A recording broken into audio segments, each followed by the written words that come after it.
ಲಕ್ಷ್ಮಣ ಸವದಿ ಅವರು ಹಿರಿಯರಿದ್ದಾರೆ. ದೈಹಿಕವಾಗಿ ಅವ್ರು ಅಲ್ಲಿದ್ರು ಕೂಡ ಅವ್ರ ಮನಸ್ಸು ಕೂಡ ಅವ್ರದ್ದು ಬಿಜೆಪಿಯಲ್ಲೇ ಇರ್ತದೆ. ಅವ್ರು ಏನಾರ ಹೇಳಿಕೆ ಕೊಡ್ಬೋದು. ಆದ್ರೆ ಮುಂದೆ ಏನಾಗ್ತದೆ ಅಂತಕ್ಕಂಥದ್ದು ಕಾಲವೇ ಎಲ್ಲದಕ್ಕೂ ಕೂಡ ಉತ್ತರವನ್ನ ಕೊಡ್ತದೆ. ಆದರೆ ನಾವು ಯಾರಿಂದೂ ಕೂಡ ಹುಡ್ಕೊಂಡು ಹೊರಟಿಲ್ಲ.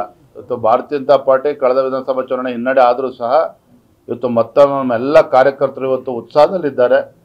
ಯಾರೇ ಬಂದರೂ ಕೂಡ ಸ್ವಾಗತನ ಮಾಡ್ತೇವೆ. In the interest of the nation, ರಾಷ್ಟ್ರದ ಹಿತದೃಷ್ಟಿಯಿಂದ ನರೇಂದ್ರ ಮೋದಿಜಿಯವರು ಮತ್ತೊಮ್ಮೆ ಪ್ರಧಾನಮಂತ್ರಿ ಆಗಬೇಕು ಅನ್ನುವ ಸದುದ್ದೇಶ ಇಟ್ಕೊಂಡು ಯಾರೇ ಮುಂದೆ ಬಂದರೂ ಸಹ ಅವರನ್ನು ಸ್ವಾಗತವನ್ನು ಮಾಡ್ತೇವೆ. ಏನಣ್ಣ? ಇಲ್ಲಪ್ಪ, ಚರ್ಚೆ ಮಾಡ್ತೇವೆ. ಕಾಂಗ್ರೆಸ್ ಆರಂಭದಲ್ಲಿ ಹೇಳ್ತಾ ಇದ್ರು ಬಿಜೆಪಿ ಸಾಕಷ್ಟು ಶಾಸಕರು ಬರ್ತಾರೆ ಅಂತ ಹೇಳಿದ್ರು, ಆಪರೇಷನ್ ಶುರು ಮಾಡಿದ್ರು ಅಂತ ಹೇಳ್ತಾ ಇದ್ರು, ಸಂಪರ್ಕದಲ್ಲಿದ್ದಾರೆ ಅಂತ. ಫಸ್ಟು ಇರೋರನ್ನ ಉಳಿಸ್ಕೊಳ್ಳಿ ಕಾಂಗ್ರೆಸ್ ಪಕ್ಷದವರು. ಮಾನ್ಯ ಮುಖ್ಯಮಂತ್ರಿಗಳು, ಕಾಂಗ್ರೆಸ್ ಪಕ್ಷದ ಅಧ್ಯಕ್ಷರು 136 ಸ್ಥಾನಗಳಿಂದ ಇವತ್ತು ಅಧಿಕಾರಕ್ಕೆ ಬಂದಿದ್ದಾರೆ. ಜನ ನಿಮ್ಗೆ ಆಶೀರ್ವಾದ ಮಾಡಿದ್ದಾರೆ. ಬಡವ್ರ ಮೆಚ್ಚೋ ರೀತಿ, ರೈತರು ಮೆಚ್ಚೋ ರೀತಿಯಲ್ಲಿ ಒಳ್ಳೆ ಆಡಳಿತನ ಕೊಡಲಿ, ಒಳ್ಳೆ ಕಾರ್ಯಕ್ರಮನ ಕೊಡಲಿ. ಇನ್ನೂ ಎಷ್ಟು ದಿನ ಗ್ಯಾರಂಟಿ ಅಂದ್ಕೊಂಡು ಜನರ ಕಿವಿ ಹೂ ಮುಡಿಸ್ತಕ್ಕಂಥ ಕೆಲಸ ಮಾಡ್ತೀರಿ? ಇರೋ ಶಾಸಕರನ್ನ ನೀವು ಕಾಪಾಡ್ಕೊಳ್ಳಿ. ಆದರೆ ಭಾರತೀಯ ಜನತಾ ಪಾರ್ಟಿ, ನಮ್ಮ ಪಕ್ಷ ಎಲ್ಲ ಮುಖಂಡು ನಾವೆಲ್ಲರೂ ಕೂಡ ಒಗ್ಗಟ್ಟಾಗಿದ್ದೇವೆ, ಒಂದಾಗಿದ್ದೇವೆ. ನರೇಂದ್ರ ಮೋದಿಜಿಯವರ ಕೈಯನ್ನು ಬಲಪಡಿಸ್ತಕ್ಕಂಥ ಕೆಲಸ ನಾವು ಮಾಡೋರಿದ್ದೇವೆ, ಯಶಸ್ವಿಯಾಗಿ ಮಾಡ್ತೇವೆ.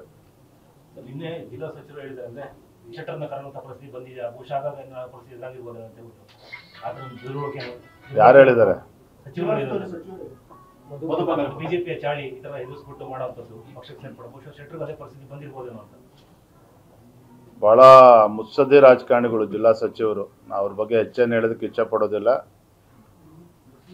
ಅವರ ಮಾತುಗಳಿಗೆ, ಅವರ ಹೇಳಿಕೆಗಳಿಗೆ, ಅವರ ನಡತೆಗೆ ಮುಂದಿನ ಲೋಕಸಭಾ ಚುನಾವಣೆ ನಾವು ಉತ್ತರವನ್ನು ನೀಡುತ್ತೇವೆ. ನಮ್ಮ ಶಿವಮೊಗ್ಗ ಜಿಲ್ಲೆಯ ಮುಖಂಡರು, ಭಾರತೀಯ ಜನತಾ ಪಕ್ಷದ ಮುಖಂಡರು ಮತ್ತು ಮತದಾರರು, ಪ್ರಜ್ಞಾವಂತ ಮತದಾರರಿದ್ದಾರೆ.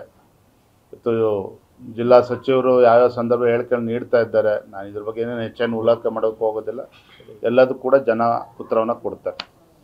ಸರ್, ಈಗ ಡಿ ಕೆ ಶಿವಕುಮಾರ್ ಒಂದು ಮಾತು ಹೇಳಿದ್ದಾರೆ, ಕಾಂಗ್ರೆಸ್ ಪಕ್ಷ ಒಂದು ಸಮುದ್ರ ಇದ್ದಂತೆ, ಇಲ್ಲಿ ಸಾವಿರಾರು ಜನ ಬರ್ತಾರೆ ಹೋಗ್ತಾರೆ, ಅದಕ್ಕೆಲ್ಲ ನಾವು ತಲೆ ಕೆಡಿಸ್ಕೊಳ್ಳೋದು. ತಲೆ ಕೆಡಿಸ್ಕೊಳ್ಳಿ ನಾವು ಹೇಳ್ತಾನೆ ಇಲ್ವಲ್ಲ. ಅಂದ್ರೆ ಒಂದು ಕೇಳಿದ್ರೆ ಕಾಂಗ್ರೆಸ್ ಎಲ್ಲ ಲಕ್ಷ ಉಲ್ಟಾಪಟ್ಟಾಗ್ತಿದೆ ಅಂತ ನೀವು ಬಂದ್ಮೇಲೆ. ಒಂದಂತೂ ಸ್ಪಷ್ಟ, ರಾಜ್ಯದ ಕಾಂಗ್ರೆಸ್ ನಾಯಕರು ಭ್ರಮೆನಲ್ಲಿದ್ದರು. ಕಳೆದ ವಿಧಾನಸಭಾ ಚುನಾವಣೆ ಗೆದ್ದ ನಂತರ ಯಾವುದೋ ಒಂದು ಭ್ರಮೆನಲ್ಲಿ ತೇಲ್ತಾ ಇದ್ರು. ಅವ್ರಿಗೀಗ ವಾಸ್ತವಿಕ ಸ್ಥಿತಿ ಏನಿದೆ ಅಂತೇಳಿ ಅರ್ಥ ಆಗ್ತಾ ಇದೆ. ನನ್ನ ಜಗದೀಶ್ ಶೆಟ್ಟರ್ ಅವರು ಭಾರತೀಯ ಜನತಾ ಪಾರ್ಟಿ ಸೇರಿದ ಕ್ಷಣ ಅವ್ರ ಮುಗ್ಗಳು ನಾವು ಗಮನಿಸಿದ್ರೆ ನಿಮ್ಗೆ ಗೊತ್ತಾಗ್ತದೆ. ಎಲ್ಲ ಒಂದು ಕಡೆ ತಮ್ಮ ಇಂಟೆಲಿಜೆನ್ಸ್ ಫೇಲ್ಯೂರ್ ಆಯ್ತು ಅಂತೇಳಿ ಮುಖ್ಯಮಂತ್ರಿ ಗಾಬರಿ ಆಗಿದ್ರೆ, ಪಕ್ಷದ ಎಲ್ಲ ಹಿರಿಯ ಮುಖಂಡರು ಕಕ್ಕಾಬಿಕ್ಕಿ ಆಗಿರ್ತಕ್ಕಂಥದ್ದಂತೂ ಸತ್ಯ. ಆದರೆ ಒಂದು ಜಗದೀಶ್ ಶೆಟ್ಟರ್ ಅಷ್ಟೇ ಅಲ್ಲ, ಅನೇಕ ಜನ ಇವತ್ತು ದೇಶದ ಭವಿಷ್ಯದ ದೃಷ್ಟಿಯಿಂದ ಭಾರತೀಯ ಜನತಾ ಪಾರ್ಟಿ ಅಧಿಕಾರಕ್ಕೆ ಬರಬೇಕು, ನರೇಂದ್ರ ಮೋದಿಜಿಯವರು ಪ್ರಧಾನಮಂತ್ರಿ ಆಗಬೇಕು ಅನ್ನುವ ಒಂದು ಇಚ್ಛೆ ಕೇವಲ ಭಾರತೀಯ ಜನತಾ ಪಾರ್ಟಿ ಅಥವಾ ಮತದಾರ ಅಷ್ಟೇ ಅಲ್ಲ, ಉಳಿದ ಪಕ್ಷದಲ್ಲಿರ್ತಕ್ಕಂಥ ಮುಖಂಡರಲ್ಲೂ ಕೂಡ ಇದೆ. ಹಾಗಾಗಿ ಬರುವಂಥ ದಿನಗಳಲ್ಲಿ ಯಾವ್ಯಾವ ರೀತಿ ಬದಲಾವಣೆಗಳಾಗ್ತದೆ, ಯಾವ ರೀತಿ ಬರ್ತಾರೆ, ನಮಗಂತೂ ಅದ್ರ ಈಗಲೇ ಉತ್ತರ ಕೊಡೋದಕ್ಕಾಗೋದಿಲ್ಲ. ಎಲ್ಲವೂ ಕೂಡ ಕಾಲವನ್ನು ಉತ್ತರ ಕೊಡ್ತಾರೆ. ಈ ಮೂಲಕ ಆ ಭಾಗದಲ್ಲಿ ಲಿಂಗಾಯತ ಸಮಾಜದ ಪ್ರಮುಖ ನಾಯಕರನ್ನು ಸೆಳೆದು ಮತ್ತೆ ಪಕ್ಷಕ್ಕೆ ಒಂದು ಅಸ್ತಿತ್ವ ತಂದುಕೊಟ್ಟ. ನೋಡ್ರಿ, ನಾವು ಭಾರತೀಯ ಜನತಾ ಪಾರ್ಟಿ ಅದೇ ಒಂದು ಸಮಾಜಕ್ಕೆ ಸೀಮಿತ ಆಗಿರ್ತಕ್ಕಂಥ ಪಕ್ಷ ಅಲ್ಲ.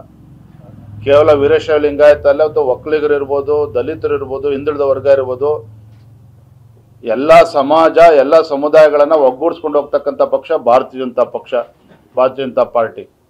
ಆದರೆ ಕಾಂಗ್ರೆಸ್ ಪಕ್ಷ ಚುನಾವಣೆ ಬಂದಾಗ ಹಿಂದೂ ತಾವು ನೋಡಿದ್ರಿ, ರಾಜ್ಯದಲ್ಲಿ ಮತ್ತೆ ಕಾಂಗ್ರೆಸ್ ಪಕ್ಷ ಅಧಿಕಾರಕ್ಕೆ ಬರೋದಕ್ಕೆ ಸಾಧ್ಯ ಇಲ್ಲ ಅಂತ ಅಂದಾಗ ವೀರಶೈವ ಲಿಂಗಾಯತ ಪ್ರತ್ಯೇಕ ಧರ್ಮ ಅಂತೇಳಿ ಬೆಂಕಿ ಹತ್ತಕ್ಕಂಥ ಪ್ರಯತ್ನ ಇದೇ ಕಾಂಗ್ರೆಸ್ ಪಕ್ಷದ ನೇತೃತ್ವದಲ್ಲಿ ಆಗಿರ್ತಕ್ಕಂಥದ್ದು. ಈಗ ಬೇರೆ ಬೇರೆ ಸಮುದಾಯಗಳನ್ನು ಎತ್ಕಡ್ತಕ್ಕಂಥ ಕೆಲಸ ಮಾಡೋದಕ್ಕೆ ಹೊರಟಿದ್ದಾರೆ. ಆದರೆ ಇದಕ್ಕೆ ರಾಜ್ಯದ ಯಾವುದೇ ಸಮುದಾಯಗಳು ಇದಕ್ಕೆ ಮಣೆ ಹಾಕೋದಿಲ್ಲ.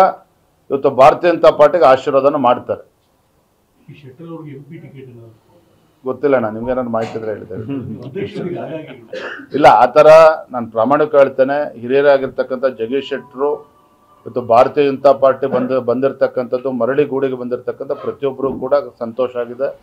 ಆದರೆ ಯಾವುದೇ ಒಂದು ಕಂಡೀಷನ್ ಇಲ್ಲದೇನೆ ಅವರು ಸ್ಪಷ್ಟವಾಗಿ ಹೇಳಿದ್ದಾರೆ, ಮೋದಿಯವರು ಮತ್ತೊಮ್ಮೆ ಪ್ರಧಾನಮಂತ್ರಿ ಆಗಬೇಕು. ಆ ಒಂದು ಸದುದ್ದೇಶ ಹಿಡ್ಕೊಂಡು ಬಂದಿದ್ದಾರೆ. ಯಾವುದೇ ಒಂದು ಕಂಡೀಷನ್ ಹಾಕೊಂಡು ಅವ್ರು ಭಾರತೀಯ ಜನತಾ ಪಾರ್ಟಿ ಸೇರಿ.